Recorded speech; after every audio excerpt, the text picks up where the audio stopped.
guys! Today we're going to be looking at the that girl trend that's been going around on TikTok and some other social media outlets. This video will be dealing with two parts. The first part is dealing with the negative things that have come up because of the trend and some toxic traits and stereotypes.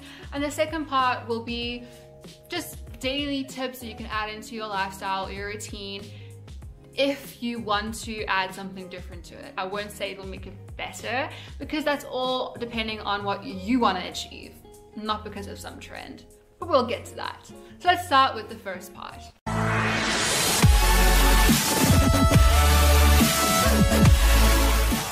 So the first thing that we're looking at with the negative drawbacks to this trend, I think it's one of the biggest ones, is that it seems unattainable.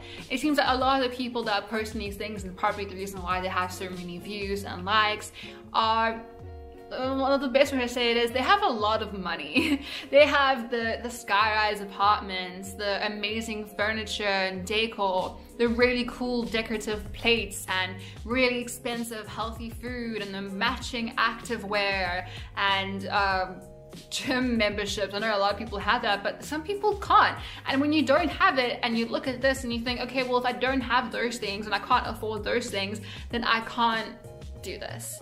I can't be healthy and active and productive. I can't be that girl.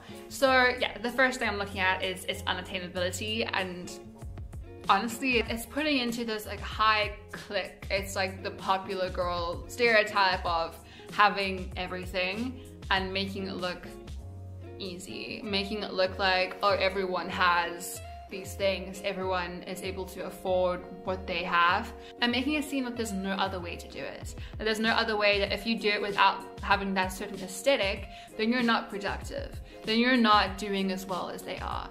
And I just don't think that should be the message that we're sending out there. The original idea for the trend was just to be your best self.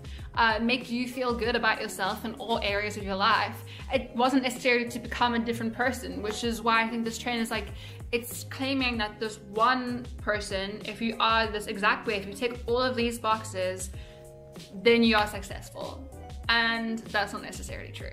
Then there's body image. So a lot of these girls that are promoting this trend have the perfect flat stomach and the super thin body all the way around, and that's not necessarily what health is. Just because you're skinny doesn't mean you're healthy, and I think that is a lot of the problem with this trend, is that it's not necessarily promoting a healthy lifestyle, it's just promoting a certain body type, and that can create a lot of issues, especially like eating disorders or different mental disorders. It can just create a snowball effect, and it takes the focus away from what it's supposed to be on, which is just being the better, healthier you. And health can mean different things for everyone. Some people, health is getting more hours of sleep than they generally do. Some people, health is taking a mental health day, taking a break from doing all the things in your routine and just focusing on what you need. It doesn't necessarily mean like working yourself to the brink of breaking. It doesn't mean you can never have a pizza. Like it seems really restricting with the way they're showing the trend, and it starts to make people do things like calorie counting,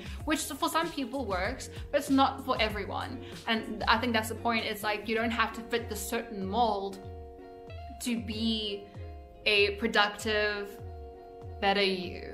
Thing is, you might not even be trying to become that girl. You might not even be seeing things that necessarily say that girl. It's just things on Instagram of these beautiful people living these beautiful, amazing lives, and then we compare ourselves to them and we feel horrible about ourselves because our lives don't look like that. And then we start cutting back on the good things that we've built into our lives, the good habits, which part two, that we've built in. We start cutting it back. It's like, it's not helping. My life still doesn't look the way that this person's life does, when it doesn't need to. It's kind of like this idealized thing of, if your life has this expensive aesthetic, then it's going to be perfectly falling into place, which is not the case. Everyone has a different lifestyle. Everyone has a different thing that works for them. And I'm gonna say it one more time. I promise, only one more time. At the end of the day, it's literally just what works best for you. And only you can tell yourself that. No one can come to you and be like, well, if you don't do this, then you're not like productive, you're not successful, you're not doing well enough if you don't do the things that this person does or that I do. For instance, I'm busy drinking this. which is Dr. Pepper Zero. It's a sugar-free one, but it's still not like healthy for you. It's not classed as healthy, because the healthier thing would be just drink water, right? But I really enjoy this. So every now and again, I treat myself to this. Some health experts might come at me and be like, well, that's not healthy and you're not living a healthy lifestyle. But on the other side of things, I have other stuff that work for me, and I don't see this as a bad thing for me. And that's, I guess, what my point is. It's really just like a perspective. No one can come at you and tell you how to live your life. You can decide what is best for you. So that brings me to the second part of the video after I've rambled on and on and on about this stuff. Now we're gonna move on to tips that I have incorporated recently into my daily lifestyle that have made me feel better about myself. That might not necessarily work for you, but they might give you ideas as to maybe what you want to include, or if you like your lifestyle already, you don't have to listen to any of this. You don't have to change anything about it, but sometimes this is nice to change up your routine a bit. If you feel like adding anything in, then this part's for you. So we kind of already mentioned this, but there's a rule called eating healthy 80% of the time and 20% of the time treating yourself. I like that rule a lot. I don't try to restrict myself too much of going, oh, I need to count exactly to get to 80%. I just try to eat healthy most of the time. And if I feel like having a pizza, then I'll have a pizza or a slice of chocolate cake or something. Everything is just in moderation. You can pretty much have whatever you want in moderation, as long as you don't go overboard with things. Sugar's never that great for you, so try to limit that if you can. But doesn't mean you have to cut it out of your life completely. I know a lot of people don't like it and will cut out their lives completely, but for me, I haven't. I still enjoy it, so every now and again, I will include that. Figure you get what you can afford and what you enjoy to eat. So I'm not gonna be like, oh, I eat this certain type of salad. I make smoothie bowls every morning. I don't. But like, I'm not gonna say you should do that because some people can't. I can't afford to make a smoothie bowl every morning. That is expensive. And it's also time consuming. So it depends on what works for you. So the that girl trend, the positive thing, is trying to move your body more than you usually do, which I do like that part of the trend. And I think for me, the biggest tip I could give to anyone is find an exercise that you enjoy, because it's not gonna help you fit into your lifestyle, which means continually doing it, not just to like lose weight or something in a certain amount of time. And also don't just do exercise to lose weight. You can just enjoy it, enjoy the endorphins, and then just moving your body. It makes you feel a lot better, and you don't have to move it like to the extreme. Move to what works for you, what you enjoy. Obviously, if you have certain goals, talk to someone about that, not me. I'm not certified to tell you what to do. But yeah, just find something you enjoy. Like, I don't like jogging. I will do it every now and again to help with like cardiovascular fitness, but I really hate it. So I do other things. I do like weight training and body training and indoor type of exercises because that's what I enjoy. But if you enjoy jogging and you hate weight training, then don't do weight training. It's just about like, we're not trying to promote a certain body type here. We're just trying to say like, I say we, the trend is trying to promote a certain body type. I'm just suggesting that you just get some movement in to make yourself feel good, whatever that might be. Next tip I have is the evening before you wake up, you write down a to-do list for the day. Write down everything that you hope to get done, or you want to try to get done, and then put little stars next to the ones that are your priorities, the big things that you need to get done, that you have to get done tomorrow, like an assignment that's due or something like that, and then the other things that you hope to achieve. Sometimes you're not always able to tick off everything on the list, and that is okay. So I feel like that's a complete opposite to the that girl trend. The that girl trend, you have to tick all the boxes, otherwise you don't fit the mold, otherwise you're not productive enough. And sometimes you do fall into that. Sometimes I still, when I don't tick everything off on the list, I feel disappointed in myself. So I'm still trying to work past that and realize that I don't have to tick everything off on the list to be productive. I still did some things. Even on some days, I actually don't tick anything off my list. I just need a rest day. Just listen to your body and what you need to do, and that's pretty much all you need to focus on. I would suggest before you start doing any to-do list type of stuff, writing out your goals. And this is gonna sound very silly because I feel like we're told this in school forever, but use the SMART goal method. The reason why I say this is it makes it easier to look at exactly why you're going to do this, how you're going to do this, and by when you're going to do this, and if you can even achieve it. Sometimes we set unrealistic goals for ourselves, and of course then we feel like we're not achieving anything because we can't. Something like, or I want to look like Wonder Woman at the end of the month. Like, there's no ways that I could do that. I probably have completely different body types to her, which is a whole different story. There's no ways I could possibly look exactly like her. I would get my version of my best self for my body. But that's not what I'm talking about. I'm getting way off track here.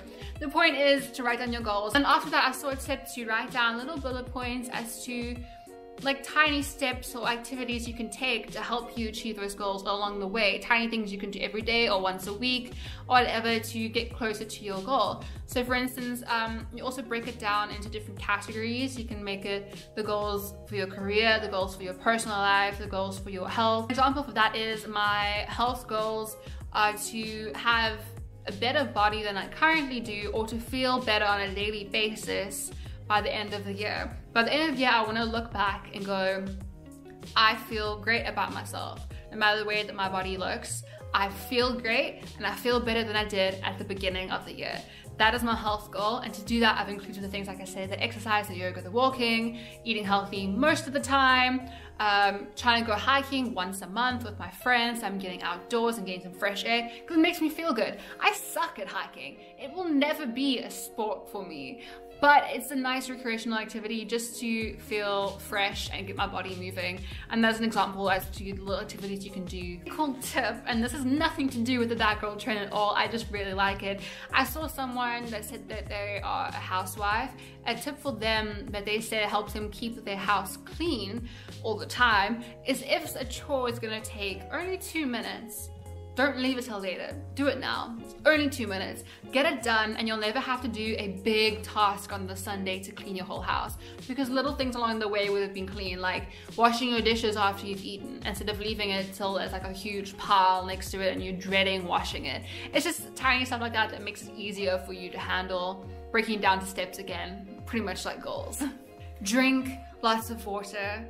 This is just a life tip. Again, nothing to do with that trend, the That Girl trend, even though they do speak about that. But drink lots of water. You will need to go to the bathroom a lot. It sucks, but the water will make you feel refreshed. It's good for your skin. It's good for your digestive system. It's great for you in every single way possible. So drink lots of water. Doesn't mean that you can't drink anything else but water.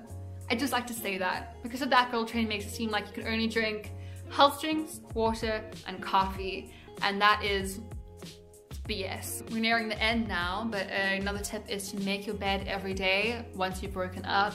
It seems really simple and sometimes a little bit too much effort when you're super tired in the morning, but make your bed every day before you leave your house, or even if you're not leaving your house now because of lockdown. When you wake up, make your bed. It'll make you feel better. It just makes your room feel neater and makes you feel like you have your life together even if you don't.